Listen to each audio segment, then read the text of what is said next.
አንዳንዶች በነቢይ ደረጃ እንግዲህ በርካቶች ናቸው የላም ጠባቂ የነበረ ለምሳሌ እሱ ሰው አስታውሱኝ ማን ነው?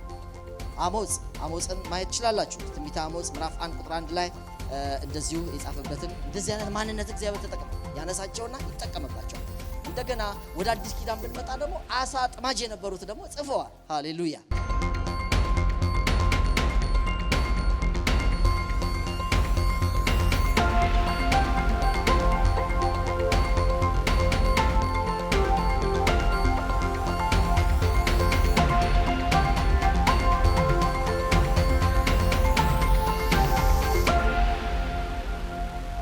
ጌታ የተባረከ ይሁን።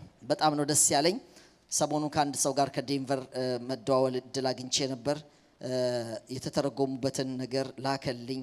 እስቲ ዶክመንት ላክልኝ ብየው ባይዘው የመጽሐፍ ቅዱስ ከአዲሱ መደበኛ አሁን ጆሲ የሚያዘውን አይነት ማዳረስ እንዲችሉ ፍቃድ አግኝተው እዚህ የተመጡ ሰዎች አሉ። እኛ ቸርች ማለት ሳይሆን እዚህ ሰሜን አሜሪካ።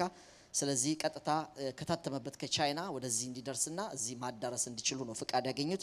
ስለዚህ ወደፊት እዚህ እናስተዋውቃቸዋለን። አገር ቤት ድረስ ሄዳችሁ መግዛት ላይ ተጠበቅባችሁ ይችላል። በዛውም ሰፖርት ማድረግ ስላለብን እዚህ የሚያመጡትን ነገር በዛው እንገዛለን ማለት ነው። እግዚአብሔር የተመሰገነ ይሁን። ስለዚህ ደስ ነው ያለኝ፣ በእውነት በጣም ነው ደስ ያለኝ። ደስታዬንም ደግሞ አልደበቅኳችሁም። አማርኛ ተተርጉሟል። አፋን ኦሮሞ እንደውም በ4 ተተርጉሟል። ትግርኛ ሙሉ ያለው ግዕዝ አለ፣ ወላይትኛ አለ፣ ሀዲያ አለ፣ ከምባታ አለ፣ አፋር አለ፣ ሲዳማ አለ፣ ከፍቻ ወይም ከፋ የሚባል የከፋ ይመስለኛል አለ፣ አኝዋክ አለ፣ የግሶ የሚባል አላቅም እንግዲህ የቦግሶ ህዝብ የተዘጋጀ ሙሉ ትርጉም ነው የሚለው አለ። ማሌ የሚባል በቅርብ ዓመታት ሙሉ ትርጉሙ የተጠናቀቀ ነው። እንደገና ለጉጂ፣ እንደገና ለአርሲ ኦሮሞ እንዳልኳቸው 4 አይነት ስላለ በዛ ተሰርቷል። እንደገና ጎፋ፣ ቤንች፣ ጌዲዮ፣ ጋሞ እነዚህ ሙሉ ተሰርቶላቸዋል። አዲስ ኪዳን ብቻ ደግሞ ያላቸው አሉ። ወደ 23 አካባቢ ደግሞ እነሱ ይደርሳሉ። እንግዲህ ስሙ ልሳንም ይመስላል። አንዳንዱ ጥቂት የተወሰኑትን ብቻ አፋር የሚለውን ለምሳሌ አውቀዋለሁ። ኢዋንጊ፣ አሪ፣ ባስኬቶ፣ ቡጊቾ የመጣችሁ ቡጊቾ እኮ ሊኖር ይችላል እዚህ አሁን አይ ሊኖር ይችላል። ግንና ለህብረተሰብህ የሆነ ነገር ማድረግ በቃ ለወጣበት አሁን ይሄ የወጡበት ዘር በሌላ ክፋት እየሰሩ ያሉ ሰዎች አሉ። እነሱ ጋራ መደባለቅ የለብን። ኢቭን የነሱ ዜና መስማትም የለብን። እነሱ ሌላ ነው፣ መንፈሳቸው ስፒሪታቸው ሌላ ነው። የተወለድንበትን ቦታ ጎበዝ ከሆናችሁ ወንድ ከሆንክ ነው እኔም ብለህ በቃ ኢንቨስት አድርጋችሁ ተደራጅታችሁ መጽሐፍ ቅዱስ አሳትሙላችሁ። የታተመ ካለ አሁን በመነግረው ወደ 50 ደርሰዋል። 30 ምናምን እንግዲህ ይቀራል። መተባበር አለብን። በዚህ ማቅጣጫ ደግሞ እግዚአብሔር አይናችንን ይክፈትልን። አሜን። የታተመውን ደግሞ ሄዶ ማዳረስ። አሁን አንዱ ነገራቸው ታትሞላቸው ግን መግዛት አይችሉም። ምክንያቱም ህትመቱ ብዙ ነው፣ እንደምታውቁት በጣም ብዙ ነው። አሁን አዲሱ መደበኛ ትርጉም 5000-6000 ነው ወደ የኢትዮጵያ ብር እንግዲህ አንዳንዴም ይታጣል ይሄ። ስለዚህ ትንሿን መጽሐፍ ቅዱስ ለ10 ሰው ለ20 ሰው ስፖንሰር እያደረጋችሁ ህብረተሰባችሁን በዚህ እርዱ። እኛ የሚመለከተን ይሄ ነው። አሜን። የሚመለከተን ይሄ ነው። እውነት ያ ዘር ከተመለከታችሁ፣ አካባቢው ነገር ከተመለከታችሁ፣ እኛ ዛሬም እነግራቸዋለሁ፣ እኛ የተወለድንበት ዘር አለን። ዘራችን ጉራጌ፣ ኦሮሞ ምናምን አይደለም። ከዛ ወጥተናል። ምንም ከአንዱ ነገር ወጥተናል። ኦኬ። ግን ከዛ ደግሞ ተዋሽተናል። አያችሁ፣ እዚህ ቤት መነገር ያለበት ከዛ ወጥተናል የሚለውን ሌሎች ሬዲዮቹ ጋዜጦቹ እያወሩ ነው። ከዛ ደግሞ ተዋሽተናል። ከነገድ ከቋንቋ ደግሞ ተዋሽተናል። ከዛ እንደገና ተወልደናል። ምን አይነት ዘር? የእግዚአብሔር ቃል። ከእግዚአብሔር ቃል ተወልዳቸዋል ይላል። ዘራችን የእግዚአብሔር ቃል። አሜን። ስለዚህ እሱን በጣም ማቀንቀን አለብን። ይሄንን ደግሞ በጎ ዓላማ ለተወለድንበት ላደግንበት አካባቢ በጎ ዓላማ ይዘን ብንንቀሳቀስ የበለጠ ጥሩ ነው ማለት ነው። እንግዲህ በሁለተኛ ጢሞቴዎስ ምዕራፍ 3 ወደዛው እናተኩራለን። እያነበባችሁት እንደዚህ ነው ባለፈው ያለው። አንተ ግን በተማርክበት በተረዳህበት ነገር ጸንተህ ኑር። ከማን እንደተማርከው ታውቃለህ። ሃሌሉያ። ከየት ነው የተማረው? ከየት ነው ጢሞቴዎስ የተማረው? ለጢሞቴዎስ ነው። የት ነው የተማረው? ቸርች ውዱድ ነው የተማረው ወይስ የት ነው የተማረው? ሌላ ቦታ ላይ ታስታውሱ? ከአያቱ ጀምሮ አያት ቁጭ ብላ አስተምራለች። ቤት ነው የተማረው። ይሄ በጣም በዛው መገለጥ ነው። ሸክሙ ይግባባችሁ። መጽሐፍ ቅዱስ ልጆች የሚማሩት ቤት ነው። አያት ካለ አያት ማስተማር አለበት። እንደው እድል ቀንቷችሁ ክርስቲያን ሆናችሁ እኔ ክርስቲያን ቤተሰብ አላደኩም። እግዚአብሔር አፍጨርጭሮ በድሉ ቢባል እንደውም ስሜ ጥሩ ነበር። በቃ እንዲህ አድርጎ ያሳደገነን በክርስቲያን ቤት ገብታችሁ አያት ክርስቲያን ቤት እናት ክርስቲያን በጣም እድለኞች።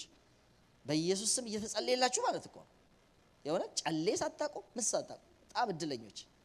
እኛ አቴቴ የሚባል እየበላን አድባር እየበላን ነው። በቃ የጣዖት ሲገባኝ ነው አልበላም ብዬ የጨከንኩት የዛ ጊዜ። በኋላም ደግሞ ቀይር ጨሌ አስጥለን አድባር አስተተን ነው እኛ በቤተሰባችን። ክብር ለእግዚአብሔር ይሁን። በቃ አሸንፎ ክርስቶስ ወጣ በህይወታችን ማረክን ማለት ነው። ስቲልም ያልተማረኩም እናለቅስላቸው እንዳሉ ሆኖ ማረክን። አንዳንዶቻችሁ ሙሉ ቤተሰብ እንደዚህ አድናቸዋል ማለት ነው። ስለዚህ መጽሐፍ ቅዱስ ጢሞቴዎስ ያጠናው ቸርች አይደለም። የት ነው? ከልጅነት ጀምሮ ከአያትህ ከሎዴ ስለሚል ከእናትህ የተማርከውን ኢዮንቄ። ስለዚህ እናት አስተማሪ ነበረች። አያችሁ አስተማሪ ነበረች፣ አያት አስተማሪ ነበረች። ቤታችሁ ነው መጽሐፍ ቅዱስ ልጆች መማር ያለባቸው የሚለው በጣም ቻሌንጂንግ ነው አይደለ? እንግዲህ ይሄን ማዋጥ ያስፈልጋል። አንተ ግን በተማርክበት በተረዳህበት ነገር ጸንተህ ኑር። ከማን እንደተማርከው ታውቃለህ። ኦፍ ኮርስ ጳውሎስም አስተምሮታል። ከሕፃንነት ጀምረህ ጳውሎስ የሕፃንነቱ የት ያውቀዋል? ጳውሎስ ምዕራፍ 16 እኮ ነው ለሆነ አገልግሎት ከጢሞቴዎስ ጋር የተገናኘ። ሕፃንነት እንዴት ተጠቀሰ? ሳምቷል። እናት ኢንቨስት እንዳደረገች። ሃሌሉያ። እና ከሕፃንነት ጀምረህ ክርስቶስ ኢየሱስን በማመን መዳን የሚገኝበትን ጥበብ ሊሰጡ የሚችሉትን ቅዱሳት መጽሐፍ ታውቃሃል።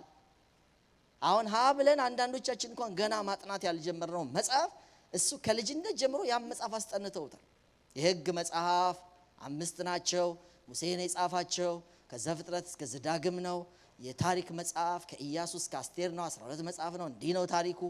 የጥበብ መጽሐፍት ከኢዮብ እስከ መኃልየ ዘሰሎሞን ነው።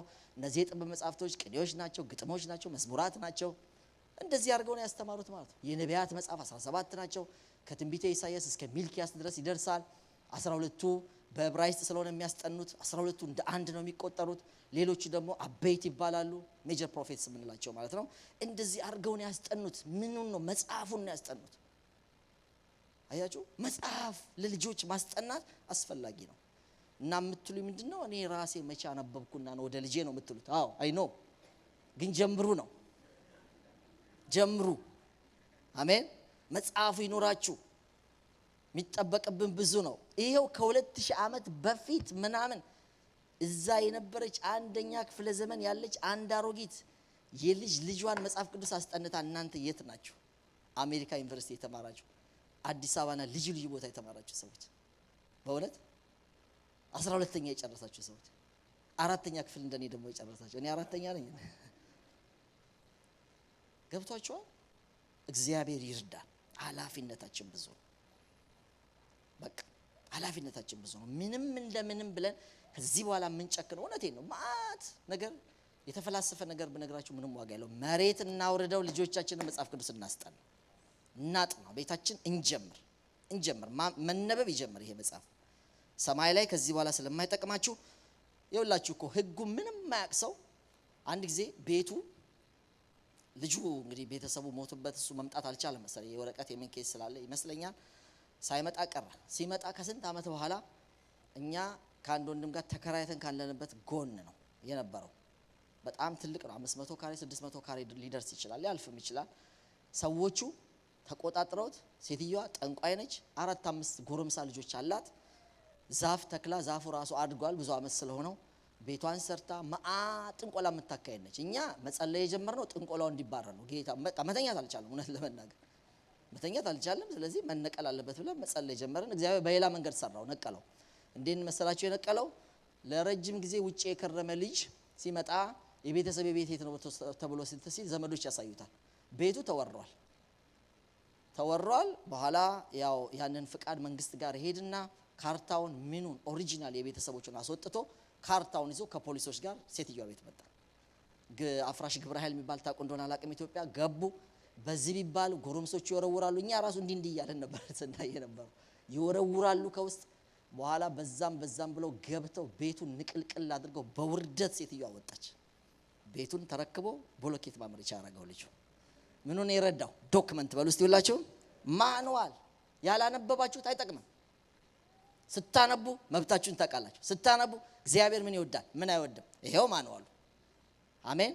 አላግባብ የጨመራችሁት አላግባብ የሄዳችሁበት ነገር ካለ ማዞሪያው ማስተካከያው የእግዚአብሔር ቃል ነው። ስለዚህ መነበብ መጀመር አለበት። ለቻይናዎች ነው የምናገረው ለኛ ነው። ስለዚህ በእውነት ነው የምነግራችሁ መነበብ መጀመር አለበት። ምንም ይሄንን ነገር አንዳንዴ ነው የማደርገው የምትሉ ሰዎች በፍጹም ሁልጊዜ የእግዚአብሔር ቃል ሁልጊዜ በቤታችሁ በቃ ወግ ይሁን። ሲቻል እንደውም የጾም ጸሎት ቀን ሁሉ ቤት ውስጥ መኖር አለበት። ነግራችኋለሁ። አንድ ቤት ስገባ ጾም ጸሎት ስለሆነ ዛሬ ምንም አንሰጥም የሚል ቤት ምንም ስብሰባ ሄድን ድንገት ትልቅ ሰው ናቸው ስንገባ ምንም መቅረብ አይችልም። ምክንያቱም ማንም እዛ ቤት ከገባ ያን ቀን መጾም አለበት። ህግ አለ፣ ደስ ይላል።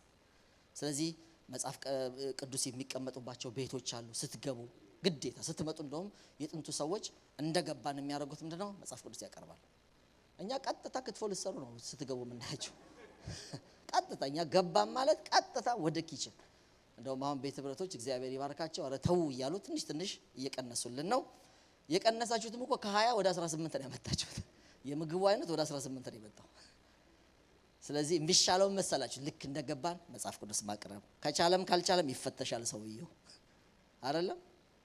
ምክንያቱም ዋናው ጉብኝቱ እሱ መሆን ስላለበት ያው እንደው በምሳሌው ለመናገር ብዬ ነው።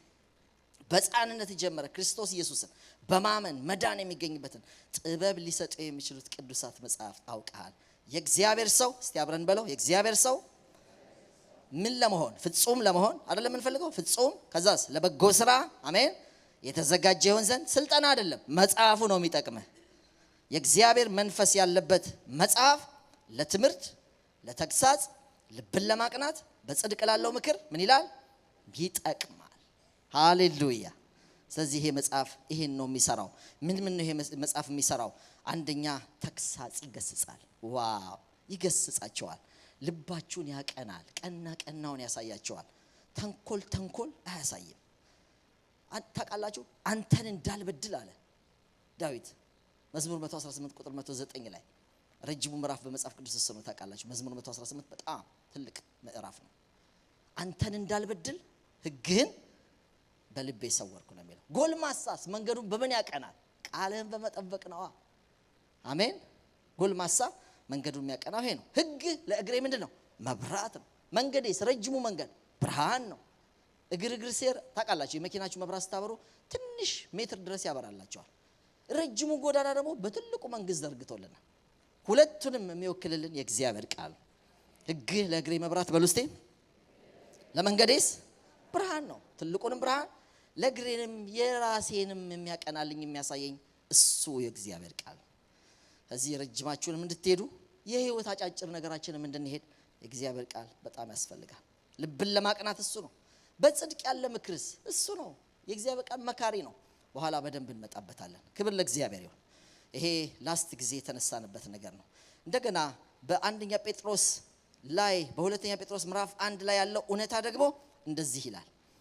ይህንን በመጀመሪያ እወቁ በመጽሐፍ ያለውን ትንቢት ማንም ለገዛ ራሱ ሊተረጉም አልተፈቀደም። አይደለም ሁለተኛ ጴጥሮስ ምዕራፍ 1 ቁጥር 20 ትንቢት ከቶ በማን ፍቃድ? በሰው ፍቃድ አልመጣም። ቃሉ በሰው ፍቃድ አልመጣም። ዳሩ ግን በእግዚአብሔር ተልከው። ሃሌሉያ። ይሄ እንዴት ደስ ይላል መሰላችሁ። ቴዎሎጂካሊ የእግዚአብሔር መጽሐፍ የተለየ መጽሐፍ ነው ተብሎ ከሚጠቀስበት አንዱ ጥቅስ ይሄ ጥቅስ ነው። ከጢሞቴዎስ ቀጥሎ የሚጠቀሰው ጥቅስ ይሄ ጥቅስ ነው። እውነተኛ ነው። ትንቢት በሰው ፍቃድ አልመጣም። ዝም ብሎ ትንቢት ኤርምያስ ዝም ብሎ ሕዝቅኤል አንስቶ መተርጎም አችሉም ነው እኮ። ምንድነው? በሰው ፍቃድ አልመጣም። ታዲያ ምንድነው? ዳሩ ግን በእግዚአብሔር ተልከው። አሜን አሜን አሜን። ተልኮ ከየት ነው? ከእግዚአብሔር ተልከው ማን ሰዎች? ቅዱሳን ሰዎች። ሰዎቹ ቅዱሳን ናቸው። የተላኩት ከእግዚአብሔር ነው። በማን የተነዱት? በመንፈስ ቅዱስ ተነድተው። እቺ ሶስት ነገር በደንብ ስሙ። አንደኛ በሰው ፍቃድ አልመጣም። አንደኛ ሁለተኛ የተላኩት ከእግዚአብሔር ነው። ሰዎቹ ቅዱሳን ናቸው። በመጨረሻ በመንፈስ ቅዱስ ነው የተነድተው የጻፉት።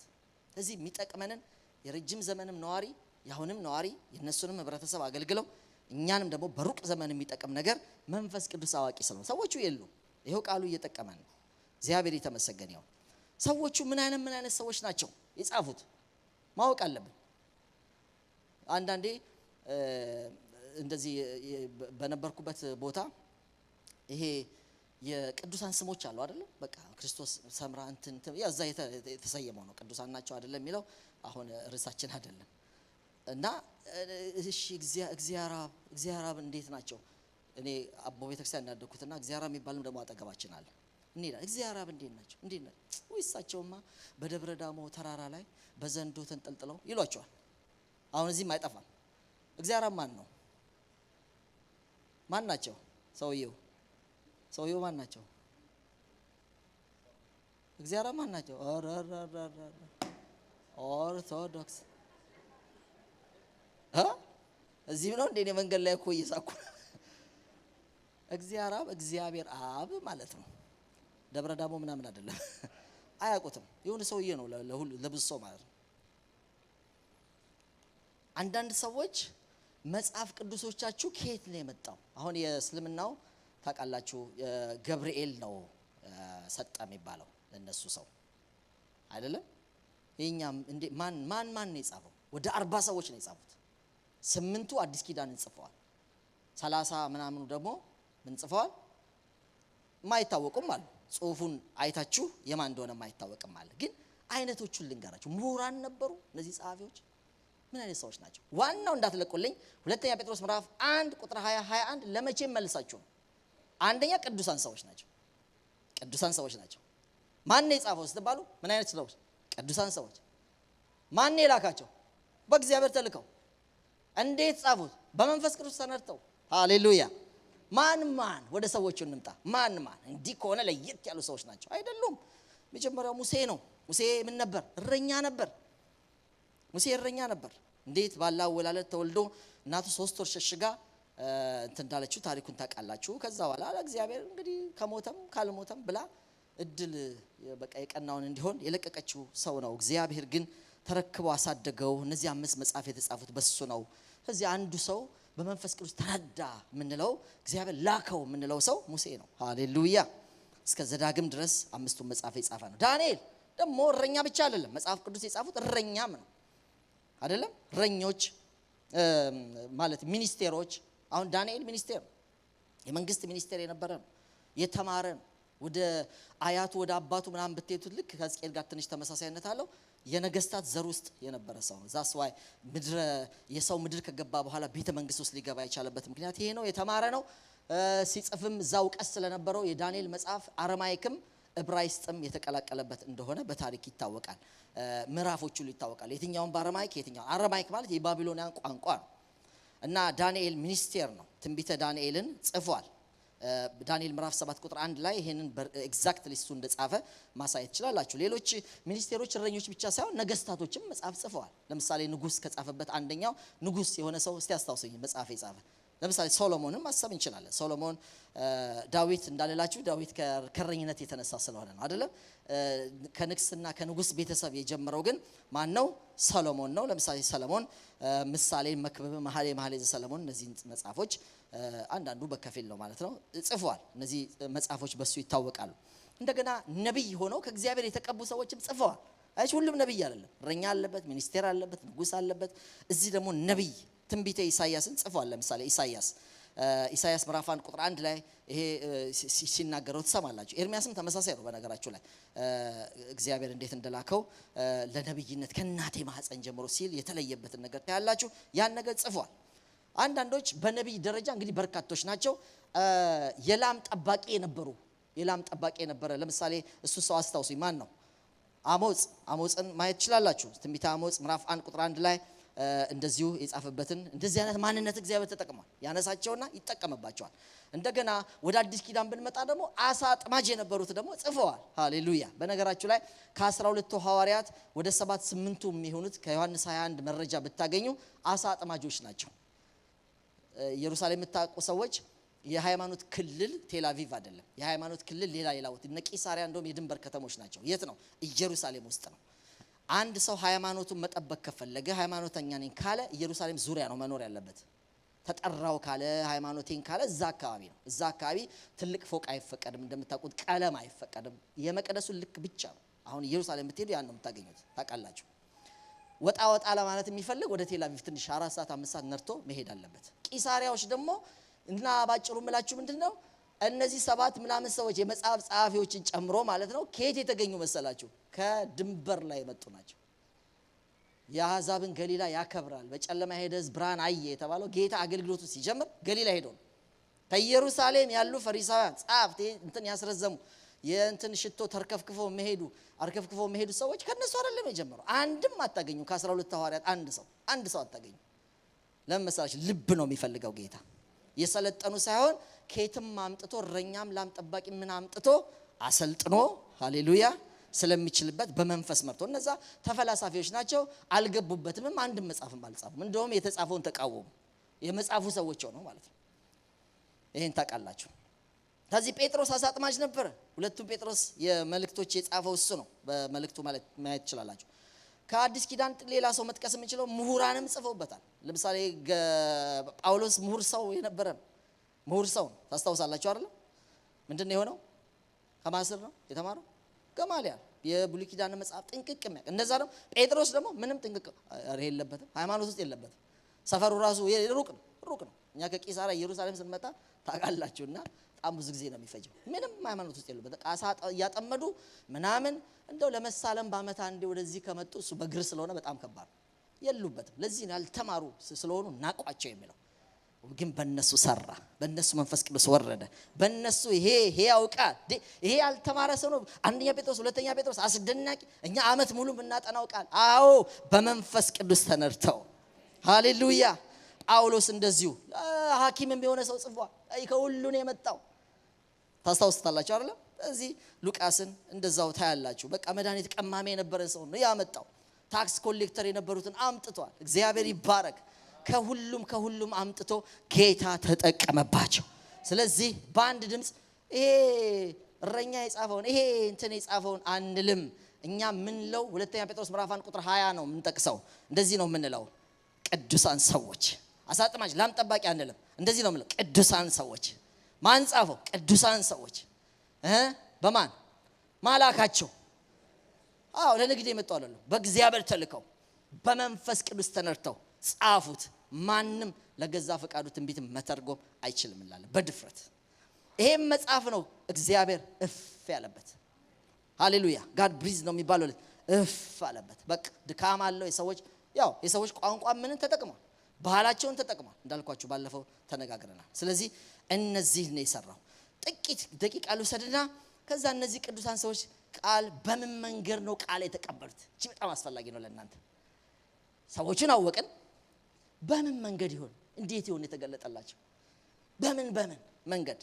ያ ሁሉ በመገለጥ የተጻፈ አለ ብያቸዋለሁ። ሰዎቹ የሉም ካልተገለጠ በስተቀር። በመጀመሪያ ሰማይና ምድር እግዚአብሔር ሰማይና ምድር የፈጠረው እንዴ ከተክል ጀምሮስ ቢሆን ከሰውስ ጀምሮ ቢሆን? አይ በመጀመሪያ ሰማይና ምድር ነው የፈጠረው። በሁለተኛው ቀን ውሃና ውሃ እንዲከፈል አደረገ። ሶስተኛ አዝርዕቶችን ከምድር አበቀለ። አራተኛ የሰማይ ላይ ያሉ ብርሃናትን ጨረቃ ከዋክብትን አደረገ፣ ወቅቶች እንዲፈራረቁ ለዘመን እንዲጠቅማቸው። አምስተኛ ወደ ውሃ ተመልክቶ ውሃ ውስጥ ያሉትን በሙሉ አወጣ። ስድስተኛ ቀን እነዚህ አኒማልስ በሙሉ እንደገና ሰውም ከምድር አፈር አበጀው። ማን ነው ይሄን ኦርደር የነገረው? መገለጥ። ሰው አጠገቡ ካለማ ሙሴ አልነበረም፣ አዳም ነው መጻፍ ያለበት። አዳምም አጠገቡ አይደለም። አዳም ቢሆን መቼ ነው የመጣው? መጨረሻ ስድስተኛ ቀን። ስለዚህ ስለመጀመሪያ ሄዶ እንዲህ ነው ለማለት ማን ረዳው? ማገለጠለት? አዳምና ሔዋን የመጀመሪያ ሰዎች ነው። ሜቢ ከ100 ሰው ጀምሮስ ቢሆን እንዳትሉ ጌታ ኢየሱስ ጠቀሰ። ፈጣሪ በመጀመሪያ ወንድና ሴት እንዳደረጋቸው። ክብር ለእግዚአብሔር ይሁን። ማን ነው ጽሑፉን የጻፈው? ሙሴ። እርግጥ ነው ኢየሱስ ከጠቀሰው እርግጥ ነው። ይሄን ድንጋይ ዳቦ አድርግ ምን አለው? ከሙሴ ነው የጠቀሰው። ከዘዳግም 8:3 ምን አለ? የሰው ልጅ በእንጀራ ብቻ አይኖርም ተብሎ ተጽፏል። ማጻፈው ሙሴ። ክብር ለእግዚአብሔር ይሁን። አያችሁ፣ ክሬዲት ሰጠው። እኔ አልሸማቀቅም ኢየሱስ የጠቀሰው ላይ። የእግዚአብሔር እንደሆነ ተቀብሎ ያስተማረው ተቀብሎ አንብቦ ዛሬ ተፈጸመ ይያለ ኢሳይያስን ያነበበው ላይ እኔ ልሸማቀቅ አልችልም። ጳውሎስ እንደ ጴጥሮስ በጽፎቻቸው ላይ ሁሉ ነብዩ ስለዚህ ነገር ምን እንዳለ ታውቃላችሁ እያሉ የዕብራውያን ጸሐፊ ከመዝሙረ ዳዊት ከተለያየ ቦታ እየጠቀሰ እሱኮ ጌታ ጌታዬን የእግር መረገጫ እስካልግ ድረስ በቀኝ ተቀመጥ አለው። ዳዊት እንደሞተም እንደተቀበረም ታውቃል እያለ የጠቀሰበት መጽሐፍ ነው የዕብራይስ መጽሐፍ። ሃሌሉያ። ስለዚህ እኔ እንደ እግዚአብሔር ቃል ካላስተማ ኢየሱስ ያስተማረበት ጳውሎስ ያስተማረበት ጴጥሮስ ያስተማረበት እንዴት አፍርበታለሁ? ለልጆቻችሁ በኮንፊደንስ ይህ የእግዚአብሔር ቃል ነው በሉ እስቲ ሁላችሁ። የእግዚአብሔር ቃል ነው። ኢየሱስ ከዚህ አስተማረ፣ ከዚህ ጠቀሰ፣ ከዚህ ዲያብሎስን ድል ነሳ።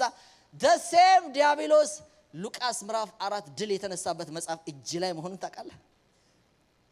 እግዚአብሔር ይባረክ። ጠቅሶ ነው የመጣው። መብረቅ አላወረደም፣ የሆነ ነገር አላመጣም። ያረገው ምንድነው? እንዲህ ተብሎ ተጽፏል። ፋይናሊ ጦርነቱ እንዴት ተደመደመ? ዲያብሎስ ለጊዜው ዞር አለ፣ ኢየሱስ በድል ወጣ። ፈተና የምታሸንፉበት ቃል እስቲ አሜን። ይሄ ቃል እኮ ምንም ማብራሪያ እንደኔ የሆነ ትግትግ የሚል ሰውዬም ሳይኖር ይወላችሁ ብቻውን እየነገራቸው ልባችን ይቃጠል ነበር ይላል ሉቃስ ምዕራፍ 24 ላይ። ምንድነው የሚለው? ከነቢያት ከመዝሙራት፣ ይሄ የመዝሙር መጽሐፍ ማለት የጥበብ መጽሐፍ ማለት ከነቢያት ከሕግ እየጠቀሰ ሲነግራቸው ልባቸው ይቃጠል ነበር። መሰከሩ እኮ ኢየሱስ ልክ እንጀራ ቆርሶ ሰጥቷቸው አይናቸው ሲከፈት ካጠገባቸው የለም። ምን አሉ ግን? መሰከሩ። ያን ቃል ሲናገር ልባችን ይቃጠል ነበረ። እናንተ የቤሪያ ሰዎች እዛ መጽሐፍ ቅዱስ ላይ እንደ ኤፌሶን ሰዎች ብትመለከቱ እኮ የ50,000 ብር ኢየሱስ በ30 ብር ነው የተሸጠው። የ50,000 ብር የጥንቆላ መጽሐፍ አውጥቶ ያስቃጠላቸው ቃል ነው። እስቲ እግዚአብሔር ቃል በሉ። የእግዚአብሔር ቃል የተባረከ ነገር እጃቸው ላይ አለ። ሰው መለወጥ የሚችል ስንቱን ድሩዬ ያስተካከለ እንደኔ አይነት የሆነ ሃይማኖተኛ ከስንት ስንክሳር ከስንት ገደላ ገደል ውስጥ ያወጣ የእግዚአብሔር ቃል። ምንም እኔ ጴንጤ ልጨበጥ እንኳን አልችልም። ያውቃሉ ጥቂት ሰዎች ታሪክ የሚያውቁ ሰዎች መጨበጥ። እኔ አሁን ዛሬ እኮ ሌላ ሆነው ጴንጤ ጋር አብረው ሲበሉ እኮ ገረማል። ሻይ እኔ አብሮ አይመጣም ከነሱ። የነሱ ሻይ ጴንጤ ከሆነ አብሮ አይመጣም። ኢየሱስ የተማሰለበት እንዴት ይማሰላል? እንደዚህ አይነት ጭፍን ውስጥ ማን ነው የገላገለው? ከአያቱ በክብር የኃይለ ሥላሴ ማህተም ታትሞበት አዲስ የተወለወለች መጽሐፍ ቅዱስ ከአያቱ ተረክቦ አያቴ ሳያነብ ነው ያረፈው። በቃ ሳያነብ ተቀብዬ ብጥስጥሱ የወጣው በእኔ ነው። ስሙ ይባረክ፣ ስሙ ይባረክ። ማን ያን ትዕቢተኛ ሰው ቀየረ? ቢንያምን የእግዚአብሔር መጽሐፍ። እኔ ፋይናሊ ለጥያቄ ቀረብኩ። ቁጭ አደረገኝ። ምንድነው የምሰማው? የሆነ ቦታ ሄደህ ትጸልያለህ። የሆነ ነገር ኢየሱስ የምትለው ነገር አለ። ምንድነው? ማን ያስነካኝ? አንተ ቤት ወጣ አጣ። ኧረ አይደለም፣ አንተ ራስህ የሰጠኸኝ መጽሐፍ ቀየረኝ። እውነት ነው ነገራችሁ። አንድ ዳዊት ሰጠኝ፣ አንድ መጽሐፍ ሰጠኝ።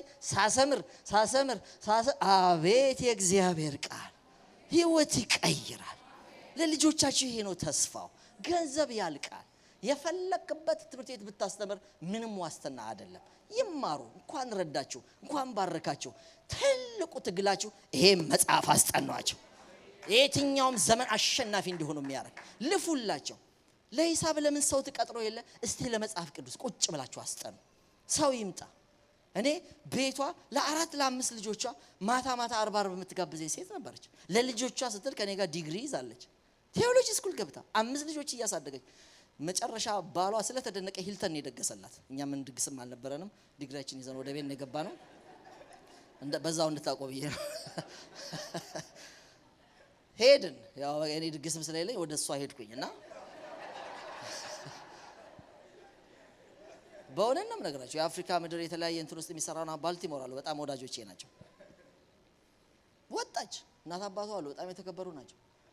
ምንድነው የሁሉ የለፋሽውም ልታስተምርበት ነው? ቸርች ፓስተር አይደለች ምን አለች? እኛ እንኳን እዚህም ማህበር እንመራለን።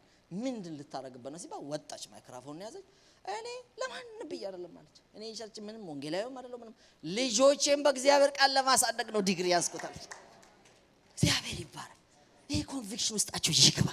በቃ ይሄ ቅናት ነው ልጆቻችሁ የሚያስመልጠው፣ እናንተንም ጭምር።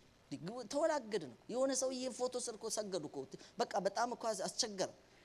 አንድ ዘይላ ታገልን እኮ ጨረታ ሸጡብን እኮ የት ነው የተማራችሁት እናንተ? ልደታ ናችሁ? አዲስ ልደት ናችሁ? ራሱ ነገር እየውኮ አለ እያለኩ የት ናችሁ? ወይዛው ይለይልን ወለ ነጠላችን ወይዚ ጎረቤት እንገባለን አዛካ ካስካ ወደዚህ ነው የሚሄድላችሁ ብያቸዋል፣ ነግሬያቸዋል። መኪና አንድ ቀን ጸጥ ብሎ ገብቷል። እኔ ነኝ የቀረሁት ገባ ታሪክም ያውቃሉ። ወለቴን ነው እንቀየር። ሌላ ምንም የማይቀይረን ሚንዶሎዶል ምንም አይመጣም። ይኸውላችሁ ዘይት እኮ ከንጉስ ነው የሚወጣው። የጥፍጥሬ ምን አላውቅም፣ ብዙ የምታውቁት ተውቻ ዘይት የበቆሎም አለ ምንም አለ። እንደው የንጉል ልንገራችሁ ነው አይደለም፣ የወይራ ተጨምቆ እኮ ነው። ወይራ እኮ ብቻውን ዘይት አይታየው። ንጉስ እኮ ምን ሲጨመቅ ግን ይወጣል። ይሄ ቃል ውስጥ ቅባት አለ። ይሄ ቃል ውስጥ የሚቀየር ነገር አለ። ይሄ ቃል ነው ኢየሱስ ጠቅሶ ዲያብሎስን ድል የነሳው። ይሄ ቃል ነው ያን አጋንንት ሉሲፈር ከዛ ከሚጸልይበት ተራራ ያባረረለት። እናንተ እኛ ምን ቃል ሌላ ምን አለ? የእግዚአብሔር ቃል እንደተሳለ ስለታም ሰይፍ ነው ይላል። እግዚአብሔር ይባረክ። ስለዚህ ህይወት ቀያሪ ነው። ህይወት ለዋጭ፣ ህይወታችን ለወጠ፣ ተቀየርን። በሌላ በምንም ያቃተ ነገር የእግዚአብሔር ቃል ቀየረን። እንዲህ ነው እንዲህ ብለን አይናችን በራ። ማንም በእጅ አነካክተው እንዳይ የምግባቸው አትብሉ ተሰበክን፣ ተማርን፣ ተጠነቀቀን። ማይክል ጃክሰን ኮንታሚኔሽን ደፈርኛ ተጠነቀቀን። ጴንጤላ ለመንካት ግን ወረሰን ገባ። ይኸውልህ ሲመጣ ራሱ ከነ ግሳንግስ ነው ውስጥ የገባው። ገና ብዙ ስግደቶች እያሉ ብዙ ገና ያልተውኳቸው ስንት ነገሮች እያሉ እኔ ራሴ ገና ማልሄድባቸውን ገዳማት መሄድባቸውን ያልሄድኩባቸውን እየዘረዘርኩ የት ቡራኬ እንደምቀበል እያሰብኩ ግን ሰተት ብሎ እኔ የዛ ሰዓት እውነቴን ነው የምነግራችሁ ስዕል ስር ተንበርክኬ ነበር የምጸልየው። ስዕል ያው ስዕል ይገባቸዋል። እናትና ልጅ የሚመስል ነገር እንደዚህ ያለ ለምስል ለምን አትስገዱ ተብሏል በነገራችሁ ላይ። እና እንደዛ እያረኩኝ ይሄ ቃል ገባ። ይላችሁ አንድ ዳጎን የነበረበትን ጊዜ ተመልከቱ። የእግዚአብሔር ታቦት ተማርኮ ያረጉት ምንድነው? አማልክት ስለሆነ እኛ እዚህ ቤት ይቀመጥ፣ የሰው ቤት አይቀመጥ ብቻ አማልክት በቃ የኛ አምላክ ጋር አብሮ ይቀመጥ። ግን የኛ አምላክ ያሸነፈ ስለሆነ አሉና ካላይ ያረጉት አይደለም። ዳጎንን አረጉና ታቦቱን ከስራ አደረጉ። ሄዱ በር ዘግተው ሲመጡ ዳቆን የለም፣ ቄስ የለም። ራሱ ያለ ወንጌላዊ እግዚአብሔር ራሱን አገለባብጦ ያላንተ እንደሚሰራ ታውቃለህ። ቃሉ እስቲ አሜን። ማንም ማስረጃ ሳይኖራቸው ከፍቶ ተንበርክኮ በቅንነት የሚያነብሰው እርግጠኛ ነኝ የሆነ ሽፍትማ ይሆናል ህይወታችሁ ውስጥ። እግዚአብሔር ይባረክ። ታቦቱ ገባ። ከዛስ አስተካከሉት። ወይ ተሳስተን ቸኩለን ስለነበረ አስተካከሉ። ወጡ። ሁለተኛ ቀን መጡ። አሁን ባሰ። ማስተካከል ሳይሆን ፖዚሽን ክንዱ እዚህ ጭንቅላቱ እዚህ ነበር ይላል። በቃ እኔ ህይወት እንደዚህ ነው የተፈጸመው። ከነግሳንግስ ገባ ቃሉ። ኢየሱስ ገባ።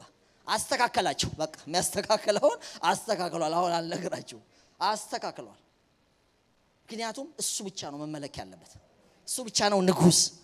የሴት ቤዛ የለም። ቤዛ ኩሉ ነው ያለው። ወንድ ኢየሱስ። ቤዛዊተ የለም። የተሰቀለው አንድ ነው። ኢየሱስ በሉ። ኢየሱስ ክብር ለእግዚአብሔር ይሁን። ይሄን ማለት አሁን ታውቃላችሁ እንደሚያስበረር እንደሚያስወግር ይሄን ነው የሚያደርጉት አይደል? አሸንፋችሁ ውጡ። ቃል የሚጠቅስ ልጆች ቃል ያዙ፣ ማሸማቀቁ ጫት ይዘው ምን ይዘው በኮንፊደንስ ስንትና ስንት አስፋልት እያቆረጡ የሚሄዱ ወጣቶች ዛሬ ይሄን ጥቁር መጽሐፍ መያዝ ፈሩ። ምንድነው ወንድነታችሁ የተሰለመው? በጌታ በኢየሱስ ክርስቶስ የድፍረት መንፈስ ያገኛችሁ። ይዘ ነው ይሄ የሚቀየረን ቃል ይዘን ወደ እግዚአብሔር ቤት ማምጣት አለብን። በቃ ስንመጣ መጽሐፍ ቅዱሳችን ይዘን ስናስጠና የሚቀይር ነው። የእውነት ነው። ኢየሱስ ጠቅሶ የቀየረው በዚህ ነው። ጠላቱን የመታው በዚህ ነው። የእግዚአብሔር ቃል ከሁለት ወገን የተሳለ ስለታም ሰይፍ ነው ይላል። ምን ድረስ መሰላችሁ? መንፈስንና ነፍስን ቅልጥምንና ጅማትን እስኪለይ ድረስ ይወጋል ይላል። የሚሰራ ሕያው ነው። እስቲ እግዚአብሔር ቃል ዕብራውያን 4:12 ነው የሚሰራ ሕያው። አሜን። በቃ ሕያው ነው፣ አያልፍም። እንደገና ደግሞ ምን የሚል ነው? የሚሰራ ማይሰራ አይደል እንዴ? ማይሰራ አይደል? እኔ ሲወልዱ ቅዠት አጋንንት ምናምን እነዚህ እየታረሱ ያሉትን እንትኖች እንዳያስደነግጣቸው ከቢላ ጋር የሚቀመጥ መጽሐፍ ቅዱስ ቤት ውስጥ ነው ያደግኩት። መጀመሪያ ጊዜ አንስቶ ያነበበ ሰው እኔ ነኝ። ስሙ ይባረክ። ቤቱን በሙሉ የወረሰው የቀየረው ግን ያነበበው ነው። ያስቀመጠው ከቢላ ጋር ሳይሆን ስታነቡት ይቀይራል። የተገለመጠ መልእክት እናንተ ናችሁ ብሏል ጳውሎስ። ይሄ ከሳሎን እስከ እንትን ድረስ ለገነጣጥለን እኮ መለጠፍ እንችላለን። ምን ይላል? ወረቀት ነው። ሰይጣን ወረቀት አይፈሩም በሉ ሁላችሁም። እስቲ ሰይጣን ወረቀት እስቲ ምን አይልም? አይፈራ። እስቲ አንተ ውስጥ ይግባ። እስቲ ያው ነው ይግባ። የሚሰራ ነው፣ ሰይፍ ነው፣ ይወጋዋል። ክብር ለእግዚአብሔር ይሁን። ስለዚህ በዚህ መንገድ ይሄንን ማሰብ አለባችሁ። በምን ተቀበሉት? አንደኛ በድምጽ ተቀበሉት። ድምጽ የተናገራቸውን ሰምተው ጽፈውታል።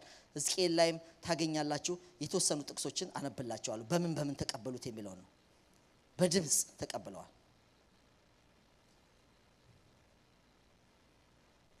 የተናገራቸውን ሰምተው ነው። ቀጥታ ራእይ ምዕራፍ 1 ቁጥር 9 እስከ 11 ታስታውሳላችሁ። የሚናገረኝን ድምጽ ለመስማት ዞር አልኩ ይላል። አስታውሳችሁት? እንዴት አይነት ነበር የተመለከተው አይደል? ወገቡን የታጠቀ እግሩ እንደ ጋለ ናስ ነበር አይደል? አይኖቹ እንደ እሳት ነበልባል፣ ካፉ የሚወጣው ድምጽ እንደ ብዙ ድምጽ ውሃ፣ እንደ ውሃ ድምጽ እንደሚለው ነበር የሚወጣው። ስለታም ሰይፍ ነበር ካፉ የሚወጣው። ከዛ በኋላ ያንን ድምጽ አይዞ እያለው እየተናገረው እሱን ለማየት ዞር አልኩ ይላል። ከዛ ምታየውን ምትሰማውን ጻፍና ወደ 7ቱ አብያተ ክርስቲያናት ምን በል ላክ። በምን መጽሐፍ ቅዱሳችሁ ተጻፈ? ጂብሪል ሰጠው አይደለም። የኛ መጽሐፍ ቅዱስ ጂብሪል አላመጣው። ይሄው እንደዚህ ነው። የሚሰሙትን ጻፉ። ይሄው አለላችሁ ጥቅስ። እግዚአብሔር ይባረክ። ሌላውስ በህልም በራእይ ያዩትን ኢሳይያስ ምዕራፍ 6 ቁጥር 1፣ ሕዝቅኤል ምዕራፍ 1 ቁጥር 1፣ ዳንኤል 7 ከ1 እስከ 2 የዳንኤልን ብቻ ልጥቀስላችሁ። በህልም ነው ያዩ አይደለም? በቃ በህልም የተመለከተውን ነገር ሙሉ ምን ብሎታል? ጽፏል። ሌሎችስ በምሳሌ መልክ ጽፈዋል። ሁለተኛ ሳሙኤል ምዕራፍ 12 ከ1 እስከ 7 ታገኛላችሁ። በምሳሌ መልክ ጽፈዋል። ሌሎች በደብዳቤ መልክ ተጽፈዋል። 13 የጳውሎስ ደብዳቤዎች እንደሆኑ ታውቃላችሁ። እኛ ነን እኮ የተሰሎንቄ መጽሐፍ ብለን እያስጠናን ደፋሮች ስለሆነ። ነገርየው ምን መሰላችሁ? ደብዳቤ ነው። ይሄው አመት ሙሉ አላልቃለ ተሰሎንቄ። ስሙ ይባረክ። አንድ ደብዳቤ ጽፎ አዲስ ልደት 1 አመት እየተጠና ነው። ዋው ያስገርመኛል። የሆነ ቦታ ሆኖ ጽፎ ደብዳቤ ማለት ነው። ምን መሰላችሁ? ዝም ብሎ ጽሁፍ አይደለም። ዝም በ5 ደቂቃ ውስጥ አንብብላቸው ይባላል። ይሄው ተጠንቶ ማያልቅ ተምረን ማያልቅ ስንት ፕሪንሲፕል ስንት ነገር ማስተካከያ የምናወጣበት ስንቴ ቤተ ህብረቶች ምስክሮች ናቸው ከእግዚአብሔር ጋር ቀረብንበት። ስንት ቦታ ፖዝ እያደረግን ጸለይንበት፣ ቀረብንበት፣ ንስሐ ገባንበት፣ ተገሰጽንበት፣ ተመከርንበት፣ መንገዳችን አስተካከልንበት። አቤት አንድ መጽሐፍ! ሃሌሉያ! 4-5 ምዕራፍ እንዲህ ከቀየራችሁ እነ ቆሮንቶስ 10 ምናምን እነ ሮሜ 16 ምናምን ተመልከቱ። ደብዳቤዎች ነበሩ፣ ግን በደብዳቤ መልክ የተቀበሉ ሰዎች እንደዚሁ አስተላልፈውታል። ሌሎችስ ያዩትን የሰሙትን አስተላልፈዋል። ቃላት ተቀብለዋል። ዘዳግም ምዕራፍ 4 ቁጥር 13 ላይ ታደርጉት ዘንድ ያዘዛችሁን ቃል ኪዳን 10 ቃላት ነገራችሁ፣ በሁለቱም ድንጋይ ጽላቶች ላይ ጻፋቸው ይላል። አያችሁ፣ ቃላት ነው የሰጠው። እነሱ ቃላት በድንጋይ ጽላት ሲጽፋቸው ታያላችሁ። እንደገና ዋቢ መጽሐፍትን ደግሞ ተጠቅመዋል። ከሌሎች ከነሱ አስቀድሞ የተጻፉትን መጽሐፍቶች ሪፈረንስ ማለት ነው ተጠቅመዋል። ኢያሱ ምዕራፍ 10 ቁጥር 13 ላይ ስትመለከቱ ሕዝቡም ጠላቶቻቸውን እስኪበቀሉ ድረስ ፀሐይ ቆመ፣ ጨረቃም ዘገየ። ይህስ በያሻር መጽሐፍ የተጻፈ አይደለምን? ፀሐይም በሰማይ መካከል ዘገየ፣ 1 ቀን ሙሉ ያህል ለመግባት አልቸኮለም ይላል። እግዚአብሔር የተመሰገነ ይሁን። ስለዚህ ያሻር ብሎ የጠቀሰው ሌላ መጽሐፍ ላይ ራሱ ሪፈር እያደረጉ ማለት ነው። ይሄው ዋቢነት እዛ ጋር እንዳለ ታውቃለህ። ጳውሎስም አንዳንድ ቦታ እንደዚህ ተጠቅሟል፣ ታስታውሳላችሁ። ይጠቀማል። በእናንተ ስለ ኤፌሶን ሰዎች የተጻፈውን ታውቃላችሁ እያለ ማለት ነው። ምክንያቱም ታሪክ እውነተኛ ታሪክ ነው። ዝም ብሎ አድዋ አካባቢ ላይ የነበረ ነገር ካለ ከወንጌል ጋር የሚገናኝ ካለ የአድዋን ታሪክ ከሌላ እናመጣም። እዛው አድዋ የጻፉ ሰዎችን ነው እዛ ከነበሩ ሰዎች ታሪክ መጥቀስ አለብን። እንደዚህ አድርገዋል። ስለዚህ መጽሐፍ ቅዱሳችን በሪፈረንስ ያዩትን በህልም በራእይ ደግሞ በመገለጥ በእነዚህ ሁሉ እነዛ እረኞች፣ ንጉሶች፣ ሐኪሞች ምንድነው ደግሞ ነቢያት እንደዚህ በሙሉ የተገለጠላቸው ነገር የጻፉት ከዘመን ዘመን የሚሻገር የእግዚአብሔር እውነት ነው። ዋው! ከዘመን ዘመን የሚሻገር የማን? የእግዚአብሔር እውነት ነው። ስሙ ይባረክ። አሁን 10 ሚኒትስ ብሉይ ኪዳንን በአንድ ገጽ ጭንቅላታችሁ ላይ እንዲሳል እቺን እግዚአብሔር ቢረዳኝ እሞክራለሁ። እዚህ የሚወጣ ዲያግራሙን እዚህ ብታወጣልኝ ደስ ይለኛል። እንደው ይሄ ድሮ እንደዚህ ያበሩ የሚጠቁሙት ነገር ነበር። ሌላ ጊዜ ቢኖር ጥሩ ነው። እንደሱ አሳያችሁ ነበር። ለማንኛውም እዚህ ትልቁ ላይ ማውጣት ከቻላችሁ እዚህ ጋር ዞር ብዬ እንዳሳያችሁ ነው። የመጀመሪያው ተከታተሉ፣ እንዳታጠፉት። አስሬያችኋለሁ ማለት ነው። በቃ አሁን ብሉይ ኪዳንን በ10 ደቂቃ ልጨርሰው። ኦኬ 11 ከገባ ይቅርታ ብቻ ነው የሚያስፈልገው። ምንድነው የመጀመሪያው? እግዚአብሔር ሲጀምር ከምን የጀመረው? እስቲ ፍጥረት በሉ። ፍጥረት ውስጥ ምን ነው ያለው? ዘፍጥረት ውስጥ ምንድነው የምናገኘው? አባቶች ነው የምናገኘው። በቃ ባጭሩ እግዚአብሔር የፈጠራቸው የ6 ቀን ፍጥረት ያረፈበት የ7ኛ ቀን ነገር እዛው ዘፍጥረት ላይ እናገኛለን። ግን በስፋት 12 ላይ ታገኛላችሁ። ከአብርሃም ይጀምራል፣ ከዛ ይስሐቅ ይሄዳል፣ ያዕቆብ ይሄዳል። ከዛ መጽሐፉ 50ኛ ምዕራፍ የሚጠቃለለው በማን ነው? ረጅሙ ጥቅስ ረጅሙ ምዕራፎች ያሉት ታሪክ ያለው በመጽሐፍ ቅዱስ የዮሴፍ ነው። በዮሴፍ ያልቃል ማለት ነው። ስለዚህ ዘፍጥረት የአባቶች ታሪክ ነው። በቃ ዘፍጥረት ጨረሰ። ይሄውን ባስጠናችሁ አመት ቢፈጅ 2 አመት ቢፈጅ እዚህ ውስጥ ያሉትን ነገሮች ልላችኋለሁ እንጂ ዘፍጥረት ይሄ ነው፣ የአባቶች ታሪክ ነው። ከዛ በኋላ ከዛ ውስጥ ከዘፍጥረት ውስጥ አንደኛው የአብርሃም ልጅ የአብርሃም ልጅ ይስሐቅ፣ የይስሐቅ ልጅ ያዕቆብ ስንት ልጆች ወለደ? 12 ልጆች ወለደ። ከ12 ልጆች አንዱ ማን ነው? ትንሹ ልጅ ዮሴፍ ነው። ዮሴፍ ወዴት ወረደ? ወደ ግብጽ ወንድሞቹ ሸጡትና ግብጽ ገባ። ታሪኩን ተከታተሉ። ግብጽ ሲገባ በኋላ የሚያልፈውን አልፎ ከጲጠፋራ ቤት እስር ቤት ያሉትን ነገሮች ጨርሶ ጊዜው ሲጨረስ ከዛ በኋላ ቤተ መንግስት ገባ። ህልም ለመፍታት ነው የገባው። እዛ ሲሆን ስለ ቤተሰቡ ተጠየቀ። ፋይናሊ ወንድሞቹ ይመጡ ነበር፣ በስውር ያያቸው ነበር፣ ይቅርታ አደረገላቸው። ከዛ በኋላ አባታችሁ የት ነው ተብሎ ስለተጠየቁ በፈርዖን አባት ከነ ልጆቹ 70 ነፍስ ሆኖ መጣ። ወዴት? እስቲ ወደ ግብጽ በሉ። ያዕቆብ በግብጽ የሚለው ይሄ ነው። ለምንድን ነው ግብጽ? ታውቃላችሁ ኢየሱስም ግብጽ ሄዷል። ልጄን ከምን ጠራሁት? ስለዚህ ለአብርሃም ምን ተብሏል? ወደ ግብጽ ዘመዶች ሄደው 400 ዓመት ባሪያዎች ሆነው ከዛ በኋላ እኔ አሁን የምታያትን ምድር ለልጅህ ነው ከ400 ዓመት በኋላ 4ኛ ጄኔሬሽን ማወርሰው ስላለው ግዴታ ያ ቃል መፈጸም ነበረበት። ስለዚህ በዮሴፍ አማካኝነት በእግዚአብሔር ፕላን ያዕቆብ 70 ነፍስ ሆኖ ግብጽ ገባ። ግብጽ ገብቶ ያው ከብቶች ማርባት ጀመሩ። ምን ሆኑ? 600,000 ደረሱ ወንድ ተቆጥሮ። ጠቅላላም 2.5 እስከ 3 ሚሊዮን አካባቢ ይደርሳሉ። እነሱን ይዞ አንድ በዛ መሃል የተወለደ ሙሴ የሚባል ይዟቸው ወጣ። ስለዚህ ዘጸአት የሚባለው መውጣት ማለት ነው። ተባብለናል ላስት ዊክ። ይዟቸው ወጣ። ስለዚህ ከዘፍጥረት ቀጥሎ ዘጸአት ስትገቡ ይገባቸዋል። ዮሴፍ ነው የገባው። 70 ነፍስ አብሮ ተከትሎ ገባ። የያዕቆብ ትውልድ እዛ ሆነ። ከዛ በኋላ ዮሴፍ አጽሙን ይወጣው በስተው ተባስተው ቀኑ ሲደርስ እግዚአብሔር በክብር አወጣቸው። ዘጸአት ከዘጸአት ወጥተው አብርሃም ወደ ተናገረው ርስት ወደዛ ከነዓን ማርና ወተት ወደምታፈልቀው ወደ ተነገረው ቦታ የገቡት ግን ባንዴ አይደለም። ስንት ዓመት ፈጅቷል? 40 ዓመት። ታዲያ የት ቆዩ? ከግብጽ ወጡ፣ ከነዓን አልገቡም። መሃል ላይ ያለው ዘሁልቁ፣ ዘሌዋውያን፣ ዘዳግም የተጻፈበት መጽሐፍ ነው። የምድረ በዳ መጽሐፍት አያችሁ። ሶስተኛው ዘጸአት፣ የምድረ በዳ ጉዞ፣ ዘሌዋውያን፣ ዘሁልቁ፣ ዘዳግም ጨረሰ። ከዛ ይሄ ነገር ርስት ደግሞ መግባት ስላለባቸው መጨረሻ የኢያሪኮ ግንብ ፈርሶ ዮርዳኖስ ወንዝ በመጨረሻ ተከፍሎ የመጀመሪያው ኤርትራ ባህር ነው። ሁለተኛው መምጫ ላይ የሚገጥማቸው የኤርትራ ባህር ነው። መውጫ ላይ ነገር ሊያከተም ሲል ደግሞ ዮርዳኖስ አለ። ያኛው በበትር ነው የሚከፈለው፣ ይሄኛው ስትገቡበት ነው የሚከፈለው። ወደሱ አልገባም። ስለዚህ ያ 7 ዓመት ቆይታ በኋላ ሙሴ በምድረ በዳ አትወርስም ተብሎ ስለሞተ ሰው ተነሳ። የሱ ሰው 10 አለቃው ማን ነው?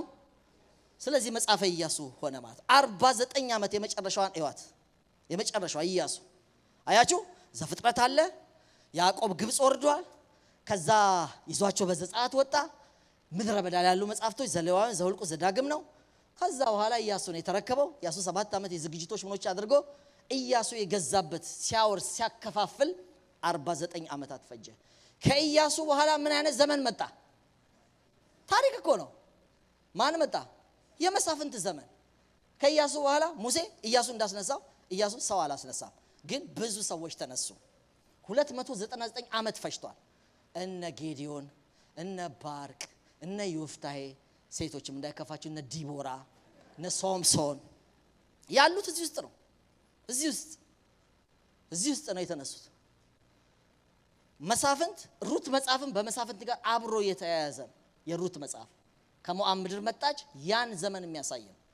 ስንዴ ያልነበረበት፣ ረሃብ የነበረበት፣ ሸሽታ ከቤተሰብ ጋር የሄደችበት ማለት ነው። ማነች? ኑኃሚን ነች። ከሞዓብ ይዛት የመጣችው ሴት ነች ሩት። ሩት ለምን ገባች? ከመሳፍንት ጋር? ሩት በመሳፍንት ዘመን የገባችበት ምክንያት አሁን ንግስና ሊጀመር ስለሆነ ንግስና ከየት ይወጣል? እናት መገኘት አለባት። እናት ከሞዓብ መጣች። አያችሁ? ስለዚህ ከአማቷ ጋር ባሏ ሞቶ፣ ሌላም የወርፋን ባል ሞቶ፣ ባሏን ሁለት ልጆቿን አጥታ አንዷ ብቻ ተከትላት መጣች። ሩት ነች። ሩት እዚህ ውስጥ የገባችበት ምክንያት አሕዛብ ነች፣ የአሕዛብ ሴት ነች። ግን እግዚአብሔር ያ ልጁ ክርስቶስ የሚወጣበትን ዘር መሰረት መመስረት ነበረበት ከሩት። እዚህ ሩት መጣች። ባጭሩ ከዚህም ከትንሽ ጀምራ ምናምን አድጋ ከቦዔዝ ጋር ተጋባች። ከቦዔዝ ጋር ኢዮቤድን ወለደች። ኢዮቤድ እሴይን ወለደ። ከእሴይ ዳዊት ተወለደ። የመጀመሪያው ዳዊት ተወለደና ዝም ብሎ ይቆያል እዛ። ግን የእግዚአብሔር ሐሳብ ዳዊት ከመምጣቱ በፊት እንደ ስጋ የሆነው ቀደመ። አንደኛ ሳሙኤል ማን መጣ? ሳኦል 40 ዓመት ነገሰ። እግዚአብሔር እያሰበላቸው እያለ የሚቀድሙ ሰዎች ነው። ይሄ እግዚአብሔር ሁለቱንም ይመልሳል። ሳኦልንም ይመልሳል፣ ዳዊትም የእግዚአብሔር መልስ ነው። ምን አይነት መልስ ነው የተመለሰልህ ነው እኮ መልሱ። ሁለቱም ከእግዚአብሔር ነው። ጫቅጭቀ የማይፈልገው በቃ ስጡት ነው ያለው ወይስ ደስ ብሎት ነው የመለሰው ነው እኮ? ሁለቱም እኮ መልስ የእግዚአብሔር ነው። ስጡት ነው ያለው። ሳኦል ስንት ዓመት ገዛ? እንደ ስጋ 40 ዓመት። ባጭሩ 2 ዓመት በእግዚአብሔር መንፈስ በጥሩ ሆኖ 38 ዓመት በርኩስ መንፈስ በስጋ ሆኖ አያድርስባችሁ። ጌታ ይጠብቀን። ከዛ በኋላ እሱን ናቀ። በምን እንደተናቀ ታውቃላችሁ? ቸኩሎ መሰዊያ ሰዋ ምናምን ሆነ። በዛ ውስጥ ረጅም ነገር አለ። ሳሙኤል ነው የጻፈው መጽሐፉ። ከዛ በኋላ ማን ነገሰ? ዳዊት። የዳዊት ሌላ 40 ዓመት እዚህ ታያላችሁ። አንደኛ ሳሙኤል፣ ሁለተኛ ሳሙኤል፣ ዜና መዋዕል በሙሉ የምታዩቸው እነሱ ናቸው። ከዛ በኋላ ዳዊት መንግስት ከነገሰ በኋላ 40 ዓመት ከሱ በኋላ ልጆች አሉት ዳዊት። ግን አንዱን ልጅ ብቻ እግዚአብሔር መረጠ። ማን ይባላል? ሶሎሞን ያው በኃጢአት ያገኛት ሴት ጋራ በኋላ የመጀመሪያው ልጅ ሞቶ ሁለተኛው ልጅ የወጣበት ነው። ታውቃላችሁ ሰሎሞን ቀጥሎ የመጣ ነው እና እግዚአብሔር ቃል ገብቶለት ስለነበረ ለሷ ለእናትየው፣ ስለዚህ እግዚአብሔር የተጠቀመበት ሰው ነው። 40 ዓመት ነው የገዛው። ሁለተኛ ዜና፣ አንደኛ ነገስት ላይ ታገኛላችሁ ታሪኮቻቸው። ገብቷችኋል? ሰሎሞን ጋር ሲደርስ ሰሎሞን ኃጢአት ሰራ፣ በደለ። በገባዖን እግዚአብሔርን ሰምቶ በልጅነቱ እኔ ይህን ሕዝብ ማስተዳደር አልችልም፣ እንደ አባቴ እንደ ዳዊት ጎበዝ አይደለሁም፣ መንፈሳዊነትም ያን ያህል ነው አይነት ነው እና እባክህ አንተ እርዳኝ ብሎ በህልሙ ነው የጸለየው። በነገራችሁ ላይ እግዚአብሔር እዛው መለሰለት። ጥበብ ጠየቅ፣ ይገርማል። በል ካንተ በፊትም በኋላም ገንዘብ ሀብት የሌለው እስካይኖር ድረስ ባርካለሁ አለው። በጥበብ ብቻ ሳይሆን በሀብትም ባረከው። ቆቅልሽ ፈቺ ነበረ። ከሰሎሞን ብዙ ሰዎች ለመስማት ከምድር ጫፍ ድረስ ከኢትዮጵያም ጭምር ንግስተ ሳባ አጠራጣሪ ሆኖ የመንም ስለሚባል እንደዛ ድረሱ ሊመጡ ነበረ። ወገኖቼ የሰሎሞን አገዛዝ 40 ዓመት። ስለዚህ በሰሎሞን አገዛዝ እንደ ጀመረው መንፈሳዊነት አይደለም የጨረሰው። እግዚአብሔርን ባለመስማት መቅደስ ትልቅ በዝሆን ጥርስ ሰርቶ በወርቅ ሰርቶ ከዛ ለካሞች ላስታሮት ደግሞ ሌላ መስገጃ ሰራ። በጥሩ ጀመረ፣ በጥሩ አልጨረሰም። አያችሁ? ጥሩ ህይወት ነበረው። አሁን እግዚአብሔር በዳዊት ካስተማረው ልጅ ሰው ማለቱ ጥሩ ነበር። መጨረሻ ሰው አልሆነማ። አያችሁ? ሰውን ብሎ መክሮት ነበር። ተው ሌላውን ነገር ተው። ራሱም ገባው እኮ መክብብ ላይ እኮ ሁሉን ነገር ማድረግ ጥቅም የለውም አለ። እግዚአብሔርን ፍራ መልካም አድርግ አለ። ሰባኪው ሁሉ ነገር ምን ከንቱ። መክብብ የሽምግልና መጽሐፉ ነው። በነገራችሁ ላይ መኃልየ ዘሰሎሞን የፍቅር ጊዜው መጽሐፉ ነው። ምሳሌ ላይ በጥበብ በእውቀት የመጠቀ ጊዜ ከብዙ ምርምር ምናምን አግኝቶ ያው እግዚአብሔር እየነዳው ነው የጻፈው። የቅድሙን አንሽርም።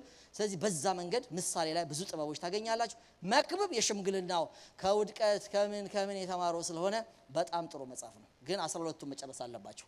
ይሄን አድርጎ የሰሎሞን አገዛዝ እንዲሆነ ስለበደለ እግዚአብሔር መቅጣት ፈለገ። በገባዖን እግዚአብሔርን ሰምተህ የጀመርክ በመልካም የጀመርክ መንፈሴን ሰምተህ የጀመርክ ተወዳዳሪ የሌለው መቅደስ ማንንም ሳይሰራ ሁሉም ሐሳብ ነው የነበረው እውን ያረጋው ሰሎሞን ነው። ዳዊት ነበር መስራት ያሰበው አትችልም አለው። ልጅህ ነው የሚሰራው አለው። አንዱም ልጅህ ክርስቶስ እኛን ስለሰራ ነው። የዳዊት ልጅ እኛን ሰራ። የእግዚአብሔር መኖሪያ የሰው ልብ ነው። አሜን። አንዱም ልጁ ደግሞ ማን ነው?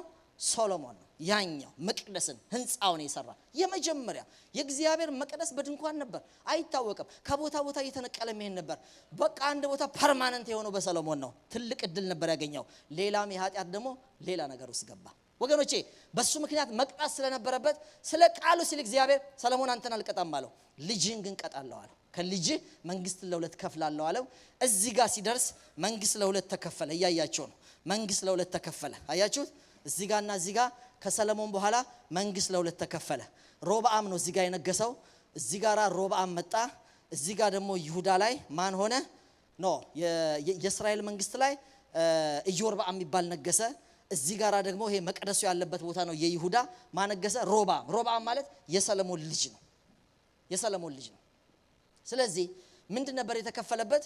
ሽማግሌዎች መጡና ሰሎሞን ቀንበር አከበደብን እና እባክህ አሁን አንተ ነግሰሃል፣ እሱ በቃ አልፏል፣ አንተ ትንሽ አቅልልን ሲሉ እሱ ከወጣቶችም ከሽማግሌዎች ጋር ተማከረ። ታውቃላችሁ ተማከረ።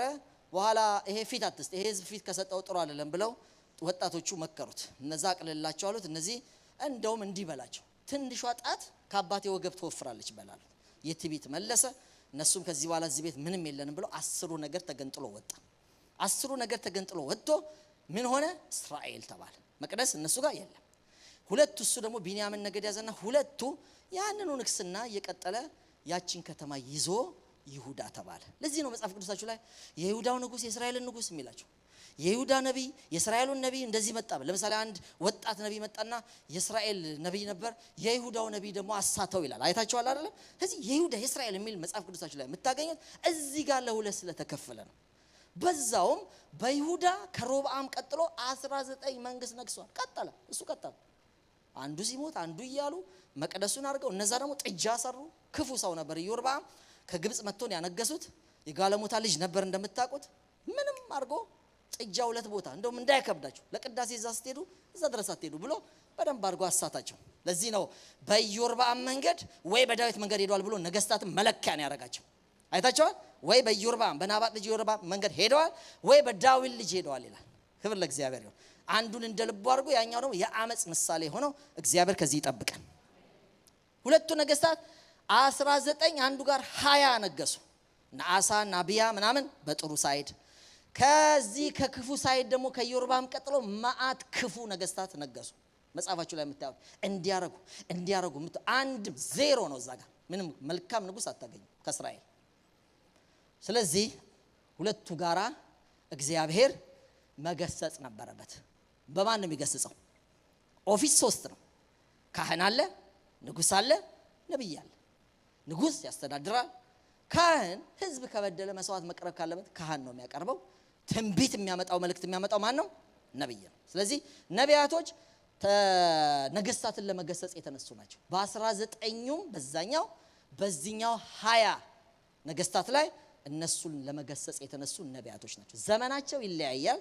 እኛ ግን ጭቅ አድርጎ 17 መጽሐፍ አንድ ላይ የትንቢት መጽሐፍ ላይ ባለፈው እንዳልኳችሁ መጽሐፉ አንድ ላይ የጽሁፉ ኔቸር ነው አንድ ላይ ያረጋቸው እንጂ አይገናኙም። ኦኬ ነቢያት የተጻፉት ለማን ነው? ይሄው ዛሬ ታሪክ ከነገስታት ታሪክ ጋር ጎን ለጎን ነው። ሄደ እዩን ገስጽ። በእዩ ጊዜ ነብይ ነበር። አሁን ኤልሳ ምናምን መጽሐፍ የላቸውም እንጂ ኤልሳና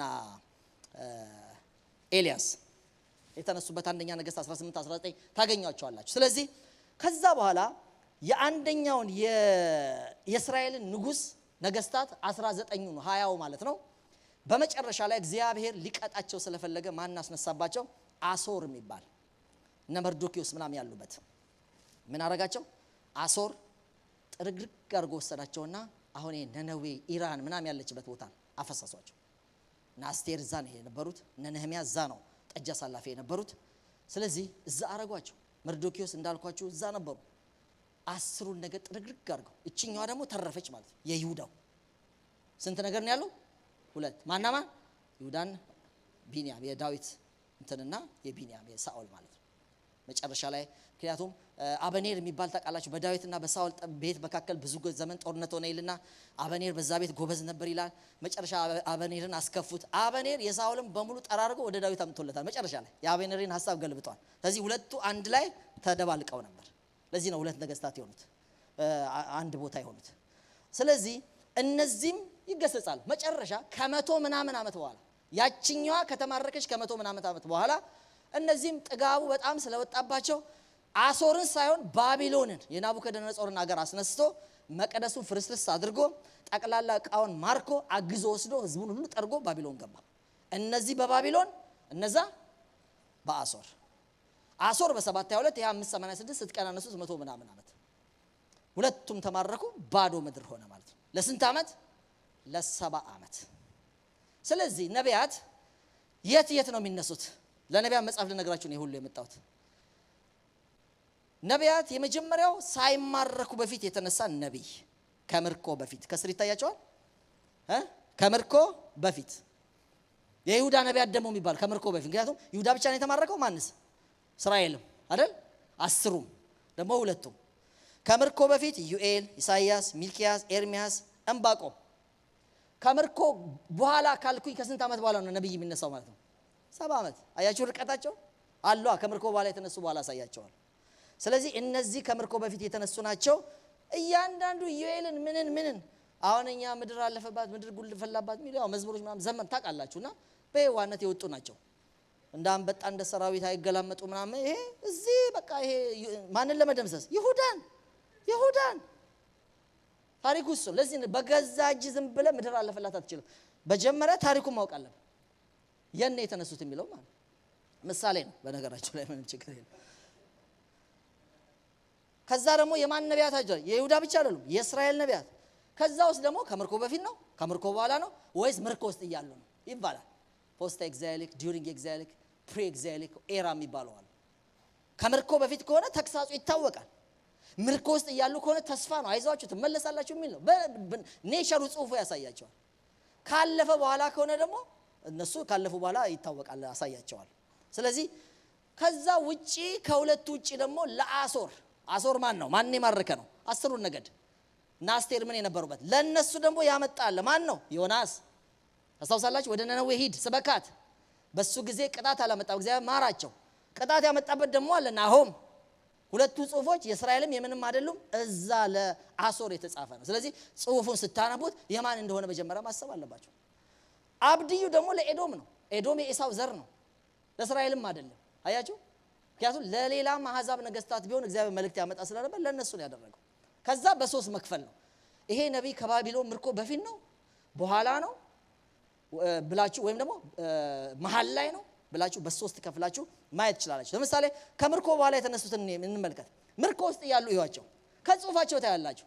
በኮቦር ወንዝ እያለሁ እግዚአብሔር በመንፈስ አጥንቶ ደሞ ላቦ ሸለቆ ወሰደኝ። ምንድነው ኮቦር? እስራኤል ውስጥ የለም። የት ነው ያለው? ባቢሎን። ስለዚህ ጽሁፉ የተጻፈው ባቢሎን ነው። ዳንኤል ንጉሱ ፊት ወጣው፣ ህልም አየ፣ ጨርሳለሁ አለ። ቆይ ጊዜ ይሰጠኛል፣ 3 ቀን ጾምኩ። የት ነው? ባቢሎን። ስለዚህ ጽሁፉ ወይ ባቢሎን ነው፣ ከምርኮ በፊት ነው፣ ምርኮ ውስጥ ነው፣ ወይ ከምርኮ በኋላ ነው ብላችሁ የነቢያትን መጽሐፍ ኔቸር ማየት አለባችሁ። ይሄ እንግዲህ ዲሳይፕልሺፕ ምንም መግባት ስላልቻላችሁ ግዴታ መጣነባችሁ። ምን ነው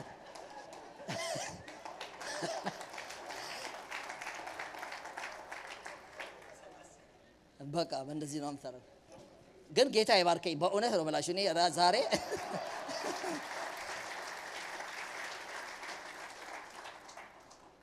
ስለዚህ ወደ መጨረሻ ልምጣ። ከምርኮ በኋላ ይገባቸዋል። በቃ ሂዱ ተብሎ አይደለም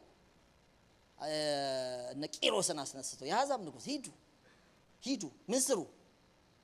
የፈረሰ መቅደስ አለ፣ ሰራው። ማን ሰራው? ዘካርያስ ትንቢተ ዘካርያስ እዛ የምታገኙ። ለዚህ ሂዱና እነ ዘሩባቤል። አጥሩስ ማን ሰራው? ነህምያ። ቤቴ ፈርሶ እናንተ ገንዘባችሁን እንዲማረጋችሁ ሚልኪያስ። ለዚህ ነው ከምርኮ በኋላ እንደሆነ ያሳያቸው። የፈረሰ ቤት እየሰሩ ነበር። የፈረሰ አጥር ነህምያ ሰብስቦ እየሰራ ነበር። እነ ዘካርያስ ደግሞ ትንቢት እያመጡ በዘሩባቤል ፊት አንተ ተራራ ምንድነህ? እነዚህ ሁሉ እዛ እነ ሐጌ የእግዚአብሔርን ቤት ለመስራት የተዘጋጁ ናቸው። እዚህ መጨረሻ ከዛ በዚህ ብዬ ልደምድም። ካህናን ተዘጋ። በቃ መቅደስ ተሰራ፣ አጥር ተሰራ። ህጉን ደግሞ እዝራ አገኘ። ጠፍቶ ነበር ህጉ ራሱ አገኘ። ለግማሽ ቀን አነበበላቸው። አንድ አትሮኖስ ጀምሮ ፈላልጉ ቆመ። ህዝቡ ቆመ ለግማሽ ቀን። እኛም 30 ደቂቃ ይከብደናል። ለግማሽ ተራቧ ታድሶ መጣ። እግዚአብሔር ባረካቸው። ክብር ለእግዚአብሔር ይሁን። ስለዚህ በዚህ መንገድ አደረገ። ካህናን ተዘጋ። አሁን ሌሎቹ ከየት መጡ? ልክ ይሄ ሲዘጋ አዲስ ኪዳን ነው የሚጠበቀው። 400 ዓመት ይቀራል።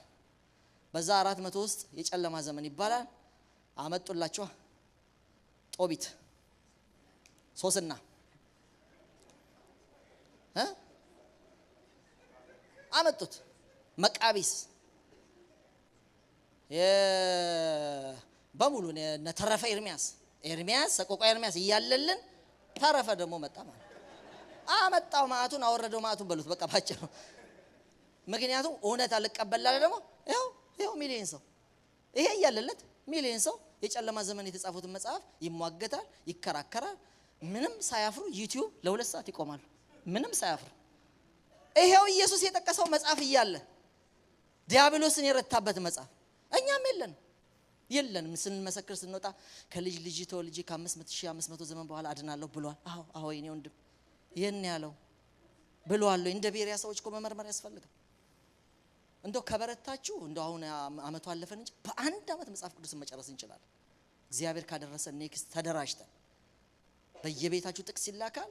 ልክ ጃንዋሪ 1 እንጀምራለን፣ ዲሴምበር 31 እንጨርሳለን። ይቻላል። ለ7 ጊዜ የጨረሱ ሰዎች አሉ። እንዴት ይሄ መጽሐፍ እንግዳ ሆነ? ያም የሚጠቅመን መድኃኒታችንን ሰው መድኃኒቱን እንኳን አይረሳም። ህይወት ለዋጩ ስንት ሰው በመቀየር የሚታወቀው በእኛም አንዳንድ ነገር የምናውቀው ይሄ መጽሐፍማ ኔግሌክት አይደረግም። የተከበረ መጽሐፍ ነው። ከዚህ በኋላ እናነባዋለን። ከዚህ በኋላ ብላው ነው የተባለው እንበላዋለን። ድንሽ በልተን አንሞትም ወገኖች፣ የእግዚአብሔር ቃል እንበላለን። የንስር ሰው ብቻ ኔቨር ህይወታችን ይሄ ነው የላቀ። ዝም ብለህ በምን ይዘን የምትገልጠው? ሽሮ ይዘን የምትገለጥ? ቃል ይዘን ነው እኛ የምንገለጥ። ሰይጣን ክትፎ አይፈራም በሉት። ይሄ ኢየሱስ ያሸነፈው በቃል ይዘህ ካልተገለጥ ምንድን ነው የምትገለጠው? መገለጥ የበረየት እንጋጫለን እኮ ሰማይ ራሱ ፕሮፐርሊ ለመሄድ ቃሉ ያስፈልጋል። በእውነት እዚህ ሀገር እኮ እኛ ሃይ ያሉን እኮ በአረንጓዴ መብራት በቀይ መብራት ነው። ቢጫ አረንጓዴ መብራት ባይሉ እኮ ጠቅላላ ተፋጭተናል። ከኢትዮጵያ መጣንማ ዜብራ እናከብር ምን አናከብር። በቃ ጠቅላላ ፖሊስ ጣቢያ ነበር የምንገናኘው። በህግ ነው በቃ ስርዓት የምንይዘው በእግዚአብሔር ቃል። ይሄ ያሉ ብዙ ጅምብሮች ስላልን ይሄ ነቢያት ስለነቀፍን እንዴ ስላልን ይሄን ስላልን ተውት። በቃኛ ጎራውን እዛን ተውላች። እኛ ወደ ቃሉ እንመለስ። እንብላው በቃ እንብላው፣ እንማር፣ ትምህርት እንውደድ፣ ቃል ወደ ልጆቻችን እናጋባ። እኛ ምን እንውደደው። ጠዋት ጊዜ ይኑረን። የብዙ ጊዜ አለን። እስቲ የቃል ጊዜ። እስቲ ቃል የምትገቡ ሰዎች አሜን። እስቲ እንነሳለን። ኢየሱስ ጌታ ነው።